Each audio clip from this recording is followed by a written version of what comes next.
Olá, meus amigos do Centro Espírita Caminho do Evangelho. Estamos de volta para trazer mais uma vez a mensagem do Evangelho nesse momento de profundas, ainda intensas, necessárias reflexões acerca do momento que estamos vivendo, das mudanças que ocorrem no nosso mundo, no nosso planeta, mas sobretudo das mudanças que devem ou deveriam acontecer aí no íntimo de cada um de nós. É um momento de profundas reflexões, repetimos.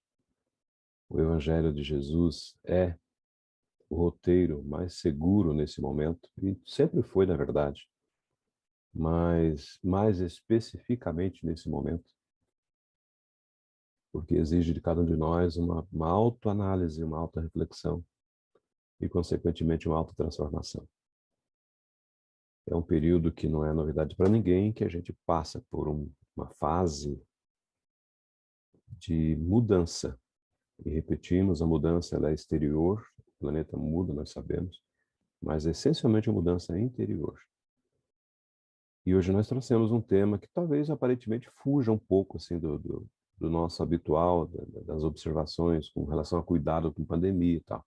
Talvez fuja um pouco, mas talvez não fuja não. Porque nós falaremos hoje a respeito de uma mensagem muito interessante, de um espírito pouco conhecido. Aliás, tem uma única mensagem desse espírito, é um espírito da codificação. É um dos grandes espíritos que auxiliaram Allan Kardec na codificação do espiritismo, mais especificamente com a mensagem no Evangelho segundo o Espiritismo. Por isso o nosso tema, evidentemente, que gira em torno do Evangelho. A mensagem de Cheverus, ou Cheverus, como queiram. E nós falaremos sobre o emprego da riqueza. Num período de pandemia, sim, muitas pessoas estão pensando, passando por dificuldades na obtenção dos seus recursos, não é? Do trabalho, que faltou para muita gente. Muitas pessoas estão enriquecendo, sim, esse é um fato, com a pandemia, ou durante a pandemia, ou apesar da pandemia. Por isso, com ou sem recursos materiais, nós falaremos sobre o emprego da riqueza, mesmo porque as nossas riquezas não são somente valores amoedados, não é só dinheiro, não. Dinheiro, os posses materiais, não. Eu diria que as maiores riquezas que nós temos, elas são de outra origem, de outro nível, são riquezas morais. São valores morais, são conquistas interiores, e nós também procuraremos fazer uma mescla aqui dessas duas riquezas.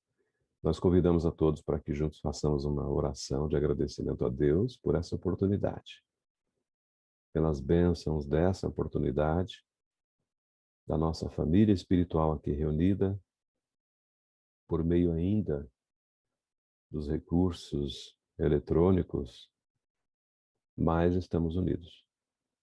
Porque o que manda nesse momento é a união do nosso pensamento, dos nossos sentimentos, das nossas almas, dos nossos interesses, porque podemos, com a permissão divina, com orientação também que temos da espiritualidade, utilizar bem esses recursos eletrônicos.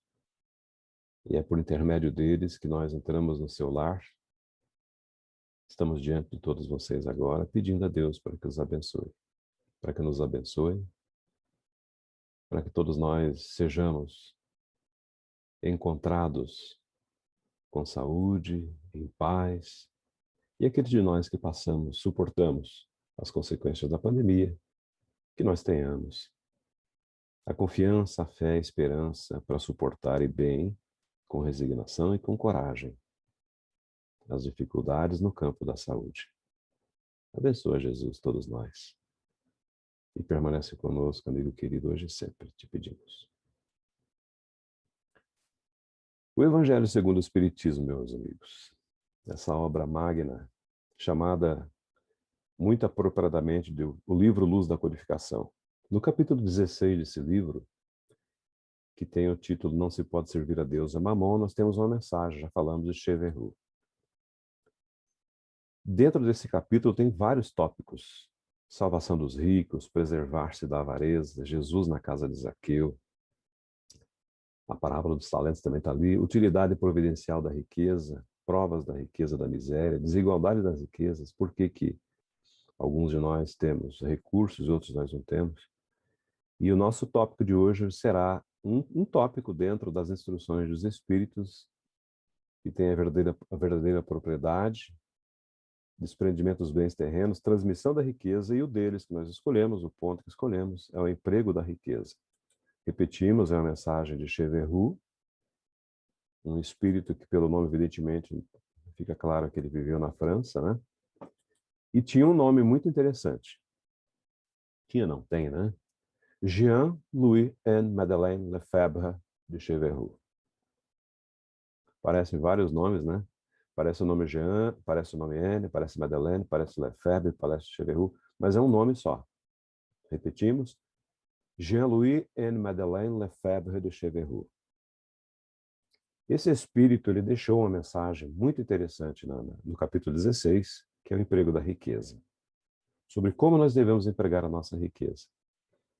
E como o capítulo fala sobre, tem essa proposta, não se pode servir a Deus e a Mamon, nós podemos inicialmente começar a pensar qual a diferença, o porquê que a distância melhor entre servir a Deus e servir a Mamon. Isso é muito claro, não precisaria de uma explicação mais profunda. Mas mesmo assim nós vamos dizer aí o porquê desse paradoxo tão grande que esse capítulo 16 nos traz. Vamos lembrar, por exemplo, que Deus, ou primeiramente que Deus, é o que há de mais importante para todos nós, evidentemente. Por mais que algumas pessoas não creiam em Deus, existem ateus sim, na Terra infelizmente ainda existem ateus, e são muitos. Mas a doutrina espírita, baseada com esse primeiro princípio na existência de Deus, traz também na primeira questão de O Livro dos Espíritos, que é Deus, lá na primeira parte das causas primárias. Allan Kardec, inteligentemente, não pergunta quem é Deus, porque Deus não é uma pessoa, Deus é a inteligência suprema, a causa primária de todas as coisas. Isso todos nós já sabíamos, né? Mas estamos fazendo aqui esse paradoxo para poder entender por que que esse capítulo fala que não se pode servir a Deus, ao Criador de todas as coisas, e a Mamon. Sabendo que Deus é essa energia, essa força criadora, nós vamos buscar, então, um contraponto, Mamon. Tem muitas interpretações para Mamon. Alguns dizem que ele seria o próprio anticristo ou antideus, se é que pode existir um antideus, porque na verdade não existe, né? Uma força tão poderosa quanto Deus fazendo oposição a ele, mas não é assim. Por isso trouxemos a primeira definição de Deus como inteligência suprema. E vale acrescentar aqui que Deus é amor em essência, é o amor em ação. Deus é puro amor, é a pura verdade, na sua mais absoluta essência. Mas no capítulo 4 de O Céu e o Inferno, nós temos uma, um esboço muito breve do que poderia ser esse tal Mamon mencionado. Tanto nas Escrituras, no Evangelho encontramos, em vários lugares encontramos. E nesse capítulo 16 não se pode servir a Deus e a Mamon. Nesse capítulo 4 de de O Céu e o Inferno, existe um breve esboço do inferno cristão. Foi de lá que surgiu essa expressão. E Allan Kardec fala no capítulo 4, trouxe uma explicação bem interessante que me permitam, que ele começa dizendo assim, que quase nada se conhece da ralé demoníaca, desses vis espíritos que compõem as legiões de vampiros, sapos, escorpiões, córregos, hidras, salamandras e outros animais sem nome, que na verdade são todas criações humanas. Já vamos deixar aqui de pronto. Essa ideia do mal é uma criação humana. Conhece-se, porém, diz Allan Kardec, os nomes de muitos dos príncipes que comandam tais legiões, entre os quais, olha só que interessante, Belfegor, que seria o príncipe que comanda as tais, ou desculpe, que seria o demônio da luxúria. Belfegor. Interessante, né? Já ouviram falar nisso? Eu não tinha ouvido falar. Abaddon ou Apolion, seria o deus dos homicídios. Beelzebub, deus dos desejos impuros, ou senhor das moscas, que engendram todo tipo de corrupção. E, enfim, nós encontramos nesse capítulo 4 Mamão, a figura de Mamão, que, pasme, seria o deus da avareza, segundo a gente encontra no capítulo 4. Repetimos, tem outras tradições ou traduções, ou tradições melhor, que trazem como deus do mal, enfim, das trevas e tal, mas não. Aqui no capítulo 4, Allan Kardec traz essa informação de Mamon como deus da avareza, ou um sentimento humano voltado à avareza. Ele prossegue dizendo de Moloque, de Belial, de Baal-Gad e tantos outros, né? Sem falar no chefe, que seria o chefe supremo deles, que seria Lúcifer ou Satanás, aquele que teria sido banido das cortes celestes, né?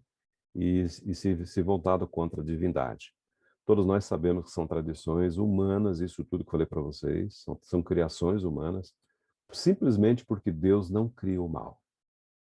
O mal não parte de Deus. Repetimos, Deus é puro amor, é tudo perfeição, é tudo justiça, é tudo sabedoria. Aí vocês perguntam, mas de onde vem então o mal? E nós repetimos, vem da nossa incapacidade de viver o bem. Quando nós nos distanciamos do bem, nós evidentemente, automaticamente, enveredamos pelos caminhos do mal, que é, na verdade, o caminho da ignorância, o caminho né, da ausência da caridade, do amor ao próximo. Isso tudo configura, de certa forma, o mal, não é? Ainda na parte primeira do Livro dos Espíritos, dos Elementos Gerais do Universo, nós temos outra informação muito interessante, que Allan Kardec nos traz lá na questão 27, sobre os elementos gerais do universo. E Allan Kardec faz algumas perguntas para os espíritos e culmina nessa 27, onde ele fecha, então ele faz uma pergunta que sintetiza bem essa hierarquia, e que é suprema para Deus, porque não existe nada, nem ninguém, evidentemente, óbvio, nada, absolutamente nada é superior a Deus, nem igual a Deus, nem igual a Deus não existe. E Allan Kardec recebe, ele faz a pergunta, então, há dois elementos gerais no universo, espírito e matéria? E os espíritos da codificação respondem que sim. Há dois elementos gerais no universo, e acima de todos eles, acima dos elementos gerais, né, espírito e matéria, existe Deus. Deus, espírito e matéria constituem tudo que nós podemos presenciar, sentir na criação. É a Trindade universal. Só existem esses três elementos: Deus, espírito e matéria. Aí sim, nós voltando então para o capítulo 16 do Evangelho segundo o Espiritismo, fizemos essa pequena introdução para que vocês entendam melhor que nada pode se opor à grandeza divina. Nada, absolutamente nada. No capítulo 16, então, de O Evangelho segundo o Espiritismo, não se pode servir a Deus e a Mamon ao mesmo tempo. Há pessoas que servem mais a Mamon aqui na Terra, ou seja, vivem mais para as questões de ordem material, esquecendo temporariamente, que eu digo temporariamente porque todos nós temos a centelha divina dentro do coração, dentro da alma. E cedo ou tarde ela vai se sobrepor a todas as outras concepções de ordem material. Nós somos espírito, né, vivendo uma experiência na matéria. Por isso, para deixar isso bastante claro, é que Cheverru vem dizendo que não se pode servir a Deus e Mamon, resgatando essa informação, e pede para que nós guardemos bem essa informação. Nós, aqueles de nós que temos uma atração pela riqueza, ou que despendemos mais tempo para as questões de ordem material em detrimento das questões de ordem espiritual. Nós que muitas vezes, sim, diz Cheverru, chama atenção, que algumas vezes vendemos a alma para possuir esses tesouros de ordem material para o nosso gozo, das nossas paixões.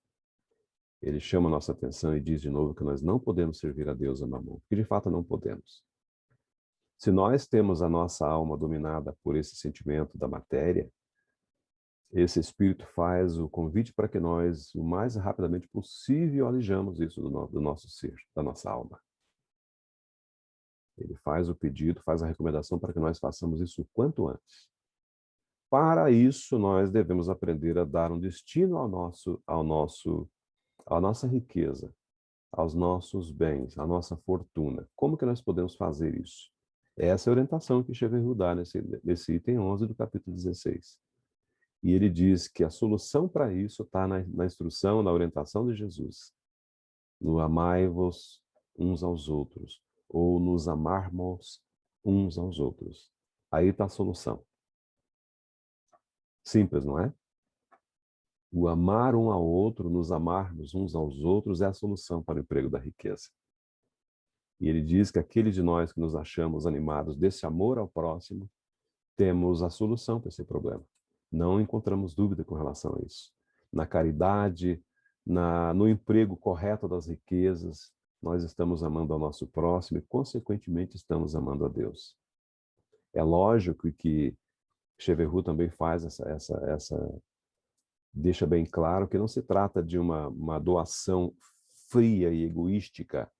Eu descubro que a saída para que eu empregue bem as minhas riquezas é distribuir, ou melhor empregar a minha riqueza. Então eu pego e dou assim um pouco para as pessoas, de maneira bastante dura às vezes, insensível, distante, e fico em paz com a minha consciência, porque eu dei alguma coisa. Não é nesse sentido. Esse tipo de caridade, ele tem um peso muito, mas muito breve, rápido, fugidio. Ele vale muito pouco a caridade feita dessa forma, porque ela não parte do coração. O emprego da riqueza é algo que tem que partir do coração da criatura. Ela tem que ser plena, essa caridade, tem que ser cheia de amor, de graça, tem que ser cheia de humildade. Aquele que recebe a nossa prenda, né, o nosso benefício, tem que receber e não ficar corado, envergonhado quando recebe. Esse é o segredo. Se você ajuda alguém, a pessoa ela não vai nem perceber que foi, digamos, é lógico, vai sentir, mas não vai perceber que foi ajudado.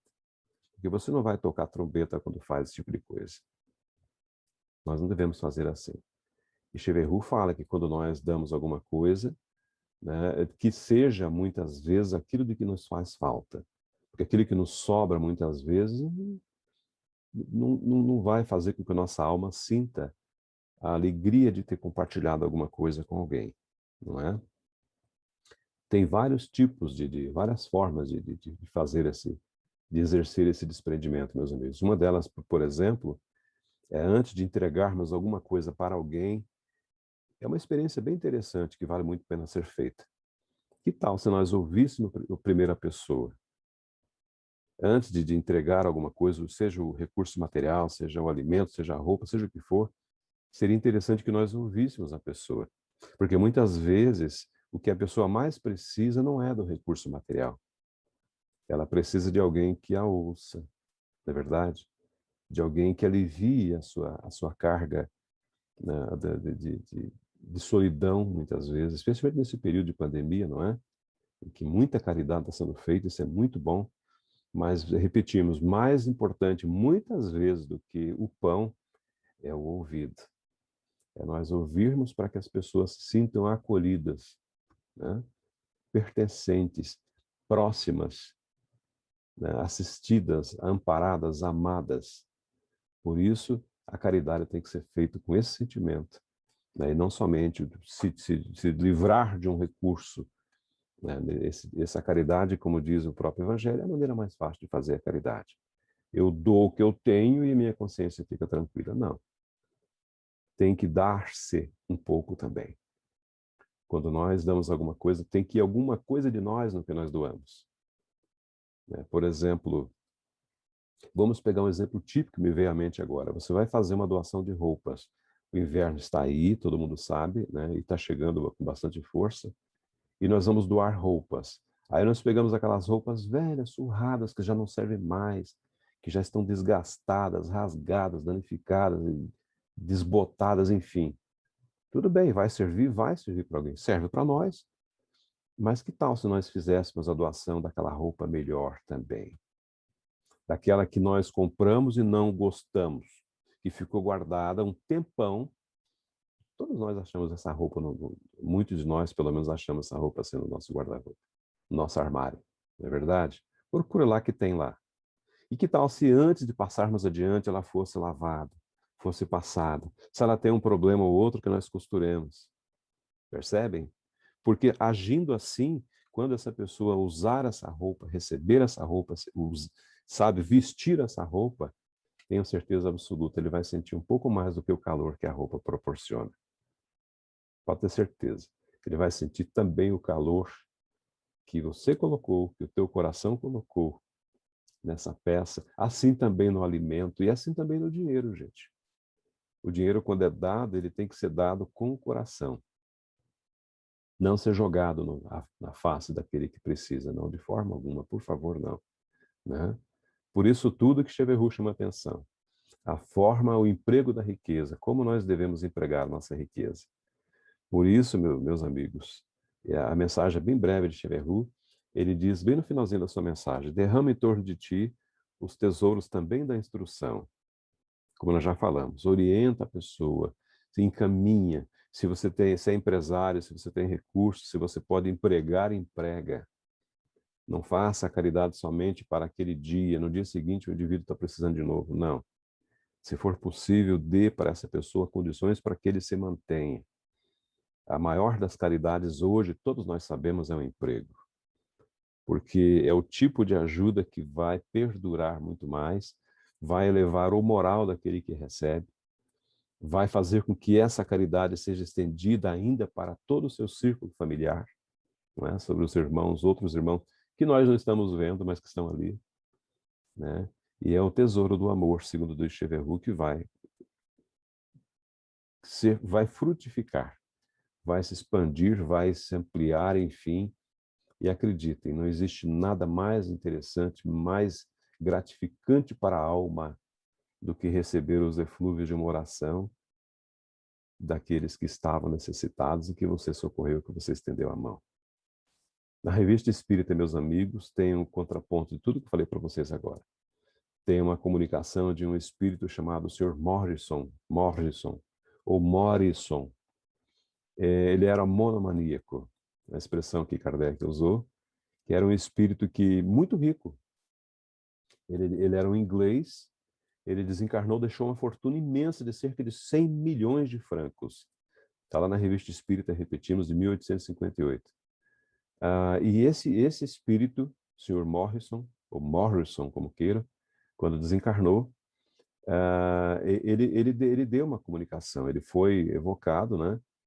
Porque durante a sua vida ele tinha uma prática muito interessante, eu diria muito estranha. Apesar da sua riqueza ser muito rico, ele saía, ele pedia para trabalhar. Ele pegava a sua enxada, ia para o campo e lavrava o campo como se fosse um servidor, né? Seu próprio servidor. E ele dizia que ele estava pobre. Ele dizia que ele era, apesar de toda essa riqueza, ele dizia que ele era um miserável, um pobretão. E ele pegava, então, ele tomava, então, do seu material de trabalho e ia para o seu campo com uma enxada para lavrar o seu campo. Trabalhava para poder receber uma parte mínima do dinheiro que de fato era dele mesmo, e isso acalmava a sua mente, o seu coração. Ele ia trabalhar e depois ele recebia um saláriozinho modesto pelo que ele tinha feito no dia. Olha que coisa interessante. A monomania, né? E ficava feliz, porque veja que coisa paradoxo interessante. Um milionário vai trabalhar, passa o dia na enxada, com a mão na enxada, a enxada na mão, né? E depois recebe uma parcela ínfima e fica feliz. Mas é tudo aquilo é dele. Por que ele fazia isso? Né? Interessante porque ele faz. O que leva um espírito milionário a fazer isso? Olha o emprego da riqueza. E ele ficava muito feliz, ficaria triste se alguém contrariasse, ele ficaria muito triste se alguém dissesse você não precisa fazer isso. E essa questão toda suscitou não é curiosidade, né, mas é o interesse do estudo de saber por que esse espírito fazia isso. Ele foi evocado na Sociedade Espírita de Paris e quando ele compareceu, né, esse senhor Morrison, o espírito do senhor Morrison, disse: estou aqui na primeira comunicação. Perguntado a ele por que, se ele né, como é que ele poderia estar, né, como ele estava melhor na espiritualidade, ele falou: estou sempre do mesmo jeito, ele disse. né, de uma maneira bastante melancólica, com respostas bastante monossilábicas. Conversava muito pouco. O espírito de São Luís, que é quem coordenava a sociedade, coordena todo o movimento espírita, né, com certeza, mas à época com Kardec, ele teve que vir e orientar as respostas desse Sr. Morrison, inclusive, porque ele dava respostas monossilábicas a respeito dessa condição muito sui generis, né? E as perguntas que foram feitas é por que, né, você, você não se envergonha do que você fez durante a sua vida? Ele não conseguia praticamente responder. Ele dizia que ainda estava comprimido pelos laços da matéria, ainda sentia ainda, né, essa proximidade com a matéria. Dizia também que não recobrou, evidentemente, com o espírito ligado assim à matéria, não pode recobrar imediatamente as suas lembranças espirituais, ou melhor, a sua herança espiritual, a sua liberdade como espírito melhor, não é? Interessante que perguntado onde é que ele está, onde é que você está agora? Perguntaram para o Sr. Morris, o espírito. E ele, ainda, talvez não sabendo exatamente do que estava acontecendo, mas já sabia que estava dando entrevista, é claro, mas não compreendendo bem aquele cenário. Onde é que você está? Foi perguntado para ele. Estou atrás de Hermès. Hermès é Hermès de Faux, uma das médias, da codificação das médias de Kardec. Muito interessante isso. Até numa forma de falar a respeito da mediunidade, que não existe aquela incorporação exatamente como a gente imagina, do espírito entrar no corpo do médium, não. Ele fica nas proximidades da transmissão de pensamento de mente a mente, não é? Então ele estava atrás da médium, dando essas comunicações, respondendo as perguntas. Dizia que não era feliz, que faltava-lhe alguma coisa, que sofria por isso, claro que sofria, né? E sofria. Quando foi perguntado por que esse homem sofria, como espírito, olha que coisa, lição interessante, ele não consegue responder. O espírito de São Luís vem, interfere e diz, ele sofre pelo bem que ele não fez. Um homem com 100 milhões, imagina, com tanto dinheiro, como espírito ressente-se ou sente-se culpado, evidentemente, nada até é até compreensível, por ter passado uma vida aqui sem ter dado à sociedade um contributo em razão ou por ter possuído tanto, né? E essa mania que ele tinha apesar de ser milionário, trabalhar para receber um pouquinho no final do dia para ter a sua consciência culpada, ele se declara mesmo como uma espécie de loucura. Ele mesmo diz que eu era um louco, né? Hoje eu reconheço que eu era um louco. E diz que tinha pedido isso como expiação, não importa, na verdade, né? O que importa é que, para a nossa instrução, é que o emprego da riqueza dessa maneira, ele não enriqueceu ou não auxiliou no progresso do espírito. Ele não ajudou a alma. Porque todos nós, meus amigos, agora sim vem o ponto máximo da nossa exposição. Alguém pode dizer assim, você está falando essa palestra para os ricos. Não, porque todos nós somos ricos. De uma forma ou de outra, com bens amoedados ou ricos espiritualmente, materialmente, moralmente, todos nós temos alguma coisa para distribuir. Por exemplo, se quem está me ouvindo agora, de certa forma, tem alguma condição, não é? Porque está nos ouvindo por um meio eletrônico, existe aqui vários recursos que entram, né, em conjunto, trabalham junto nesse momento, que é a comunicação com a internet, é o aparelho, é o pagamento da conta, enfim, todos nós temos sim alguma condição. Por mínima que seja, nós temos, né? Então nós podemos, de alguma forma, sim, fazer algum tipo de auxílio, de ajuda, né? Todos nós podemos, podem ter certeza disso. Esse senhor Morrison, esse espírito ainda, ele diz que não importava como ele tinha ganho sua fortuna, mas importava assim como ela tinha empregado, né? Porque na existência anterior ele tinha sido um pobre operário, pedir a essa existência como milionário, ele pediu sim, como prova, e ficou muito claro então para todos nós que ele não foi feliz, né, na aplicação de seus recursos. E esse é o ponto máximo da lição também, meus amigos. O que nós fazemos com os recursos de que nós temos. Repetimos, isso é muito, muito importante, muito significativo para todos nós, porque amanhã, ou mais cedo ou mais tarde, nós voltaremos à espiritualidade e daremos conta, assim, de todos os recursos que nós recebemos aqui na Terra para o nosso crescimento, para a nossa existência, para a nossa, enfim, para o auxílio ao próximo, para nosso progresso de forma geral. Ok, meus amigos? Essa lição do Sr. Boris, então, ela é muito interessante, repetimos, para que nós tenhamos lá como advertência, né? Depois dessa comunicação, vem algumas observações, onde o Espírito acaba dizendo que passou várias vezes pela Terra, né? Ele é perguntado se ele tem a programação de voltar novamente, e ele diz: eu voltarei como já estive várias outras vezes. E isso é grave, porque significa que se ele veio tantas e tantas vezes para a Terra e ainda não aprendeu a dar destino à sua riqueza, esse é um ponto preocupante. Então fica aqui, justamente aqui está esse chamamento para todos nós. Nós vimos para cá muitas vezes, não aprendemos a dar muitas vezes também, consequentemente, ou, né, os destinos aos recursos que nós somos possuidores. Para nosso encerramento, eu trouxe uma história que aparentemente é uma história para criança, mas o que somos nós todos, não é? Se não muitas vezes crianças espirituais, como dizem os espíritos superiores.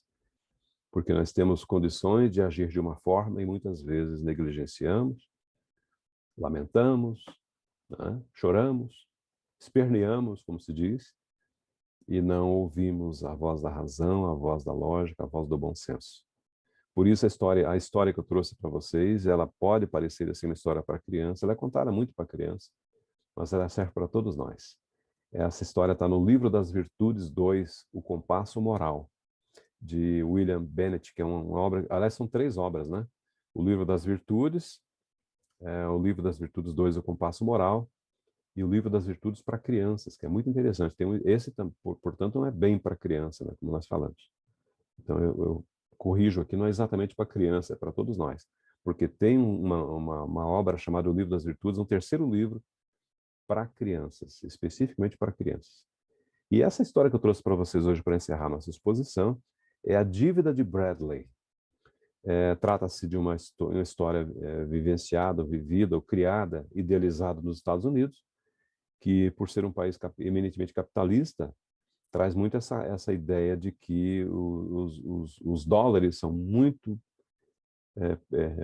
procurados, perseguidos, né? Todos os americanos de uma forma geral, né? Evidentemente que tem exceções, é claro, tem essa preocupação com a sua condição material, o que é explicável, evidentemente, né? Porque todos nós sabemos que o moral vem depois das conquistas do progresso, das conquistas da inteligência, enfim. E sabemos também, evidentemente, está associada à questão do dinheiro, que ele bem empregado, evidentemente, ele desenvolve inteligência por meio do trabalho. Isso tem que ficar muito claro, não é? Então, não é erro, como muitas pessoas pensam. Eu sou rico, então eu sou culpado. Não, ninguém nunca disse isso na doutrina espírita, e nem vai dizer. Porque, na verdade, a riqueza, repetimos, não é só material. Nós temos conosco que a maior riqueza, vocês verão nessa história agora, ela não é do dinheiro. Então, aqueles de nós que temos riqueza, seja de que forma, de que meio, de que tipo de riqueza nós tenhamos, nós somos responsáveis e podemos produzir muito com ela. Querem ver por que digo isso? A dívida de Bradley. Repetimos uma história vivida nos Estados Unidos. Era uma vez um menininho chamado Bradley. Ele, quando tinha cerca de 8 anos, adquiriu o hábito, talvez, evidentemente, vivendo no país, como nós já falamos, que tem essa preocupação muito grande com o dinheiro. Mas veja a idade da criança, 7, 8 anos, adquiriu o hábito de considerar tudo em termos financeiros, em termos de dinheiro. Pequenino, imagine só a cena. E ele queria saber o preço de todas as coisas, aquilo que não tivesse um valor muito grande para ele, né? Para ele tudo tinha um valor grandioso. Quanto custa esse livro? Ah, custa $1, não é pouco. Se tivesse uma obra rara que custasse $1.000, ah, legal, isso tem valor. Para ele, na cabecinha dele, é compreensível, uma criança, só há valor aquilo cujo preço é muito alto, né? Aquilo que é barato, aquilo que custa pouco, não parecia ter valor algum para Bradley. Olha só que coisa interessante. Mas aconteceu um fato com esse menino. Porque ele aprendeu uma lição de que tem coisas que o dinheiro não compra. Eu diria que a maioria das coisas o dinheiro não compra. E a maioria das coisas que o dinheiro não compra são as melhores coisas do mundo. O vento batendo no rosto, a paisagem, sei lá, as plantas, os animais, as florestas, as crianças, o céu azul, a chuva, são coisas que o dinheiro não compra. Aí vem junto a saúde, vem junto a alegria, a paz interior, as amizades, a família. São coisas que o dinheiro não vai comprar. Dinheiro nenhum no mundo compra isso. Falando em Estados Unidos, um dos homens mais ricos do mundo, dono da Apple, uma empresa de computação, Steve Jobs, quando teve um câncer no pâncreas, os seus bilhões e bilhões de dólares não serviram para ajudá-lo. Não serviram. Então, meus amigos, com certeza, nos seus últimos dias, ele daria sua fortuna para ter de volta a sua saúde. Então, tem muitas coisas que o dinheiro não compra. Certa manhã, esse menininho Bradley, ele desceu para o café e ele colocou sobre o prato da mãe. A mãe serviu o café toda manhã. Né? Mãe, né? É um valor aí, né? Inestimável. Não tem nem como contabilizar o valor, porque mãe não tem valor. Mãe é algo que não se valora, não tem como valorar o amor de uma mãe. E esse menininho desceu para o café e tinha o seu prato ali, ele pegou, junto do prato, colocou um papelzinho dobrado bem bonitinho do lado do prato da mãe. A mãe olhou aquilo, abriu aquele papelzinho e quase não acreditou no que viu. Porque Bradley, com 8 anos, escreveu assim naquele papel: mamãe deve a Bradley, por levar recados, $3. Por tirar o lixo, $2. Por varrer o chão, $2 também. Extras, não sei da onde que esse menino tirou esses extras, $1. Total que mamãe deve a Bradley, $8. A mãe olhou aquilo, sorriu, quase não acreditou, mas não falou nada. Mas como é mãe, e uma super mãe, não perdeu a oportunidade de ensinar uma lição para o seu filho. Na hora do almoço, isso foi de manhã, na hora do almoço, a mãe devolveu a conta que Bradley tinha colocado sobre o prato. Colocou o papelucho que ele teria marcado e colocou também os $8 que ele disse que a mãe lhe devia. Os olhos do menino brilharam quando ele viu o dinheiro. Falou, nossa, $8. Ele ficou pensando, puxa, o que eu vou comprar com os meus $8? Só que nesse momento, o pequeno viu outro pedaço de papel ao lado do prato, também dobradinho, igualzinho ao seu. Ele abriu aquele papel que a mãe colocara e viu que era uma conta também da mãe. Já que ela apresentou uma conta para a mãe agora apresentou uma conta para ele também. E no papel, na conta que a mãe apresentou para o pequeno filho, Bradley, estava escrito assim: Bradley deve para a mamãe, por ser boa para ele, nada. Por cuidar de sua catapora, nada. Pelas camisas, pelos sapatos, pelos brinquedos, nada.